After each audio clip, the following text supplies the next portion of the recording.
Okay, now we're moving on from international trade to externalities.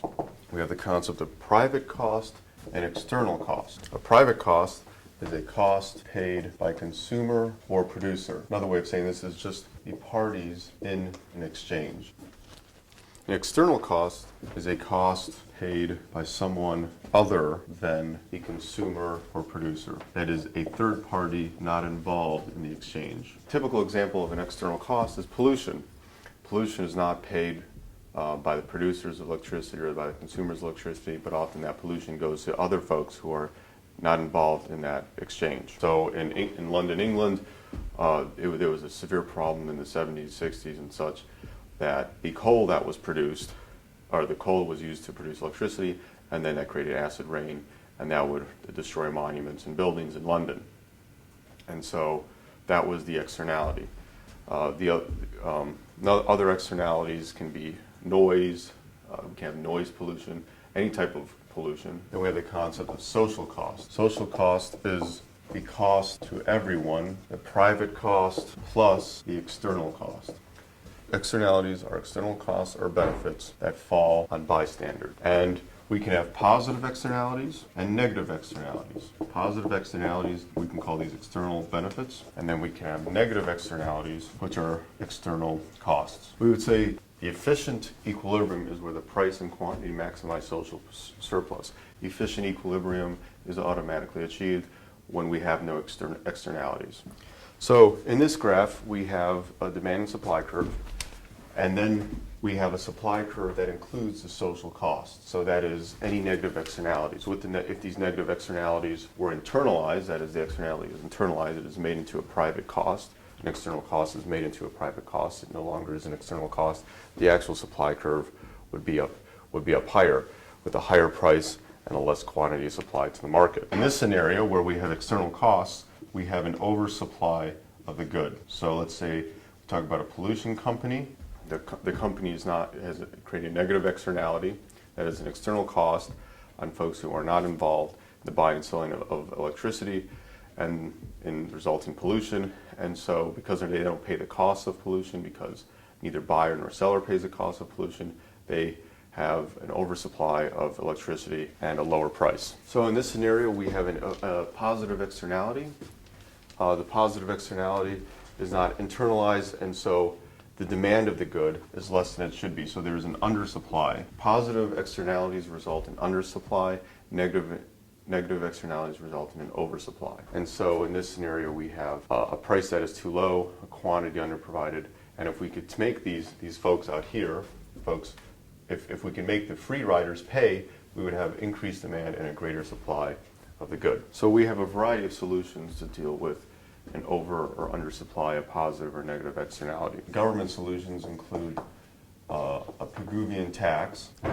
The Pigouvian tax is named after a famous economist. Pigouvian tax is a tax on a good with external costs. That is, you're taxing the negative externality to decrease that negative externality.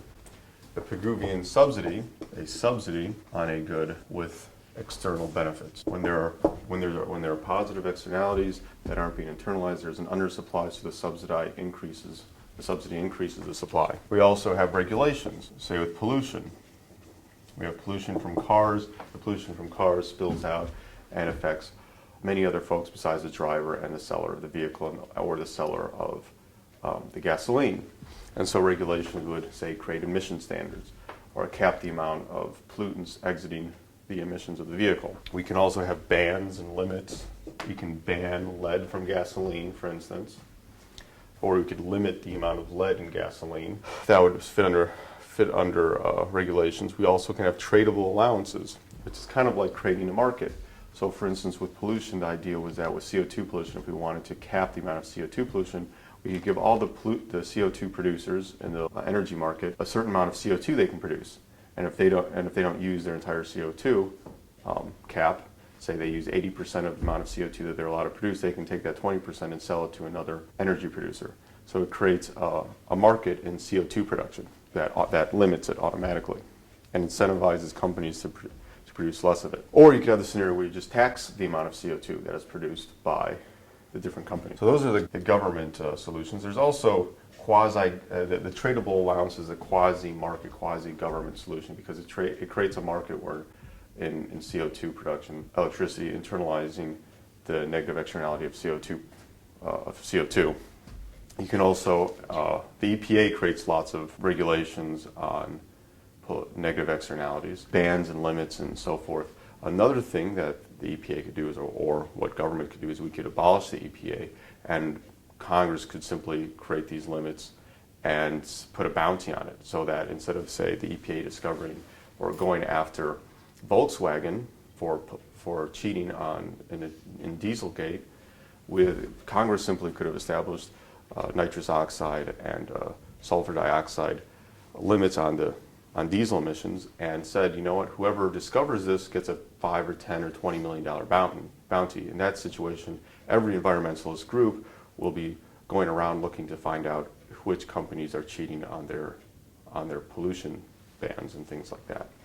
And actually what ended up happening was that the EPA is not the ones who caught Volkswagen. It's actually an environmentalist group who, I think pro bono, they may have gotten some money out of it, but pro bono figured out who is cheating with their diesel emissions. The goal of social policy, or perhaps markets in general, whether it's the government doing it or markets doing it, is to internalize the externality. That is where decision makers, usually the buyer and seller, have the incentive to account for all externalities, costs and benefits. Now, of course, there is no perfect world where external benefits and costs don't arise, but perhaps a system that incentivizes the inclusion of costs and benefits would be ideal. And so we do have another solution besides the government solution. I would say this is probably the best solution because it bans and limits and regulations can become defunct and hard to change, or perhaps you can overdo a ban, you can underdo a ban. It doesn't evolve quickly to a changing world, especially in a very dynamic economy. The best solution is to reorganize property rights. So if we can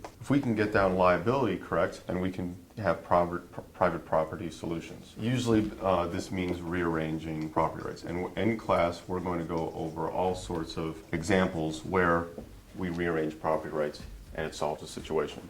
Right now, we're just going over the definitions, and in class, we're going to be applying these definitions. Why are private property solutions not always possible? Well, we have transaction costs and badly defined property rights. When we have transaction costs, or say renegotiating private property rights can be quite expensive, and so that's going to prevent the external costs and benefits from being internalized. That's a real problem, and the point of government is to make those to get out of the way to decrease transaction costs, or to identify solutions to make those transaction costs less, so buyers and sellers and the freeloaders or the bystanders can be involved in the process. Badly defined property rights result in moral hazard and the tragedy of the commons, which is really just another version of moral hazard. Moral hazard is a scenario where the risks are socialized and the profits privatized. We'll talk about more of that in class. And then tragedy of the commons is where everyone owns something and nobody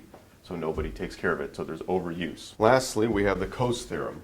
The Coase theorem posits that if transaction costs are negligible or low and property rights clearly or well defined, private bargaining will ensure that market equilibrium is efficient even when there are externalities, as the externalities will be internalized.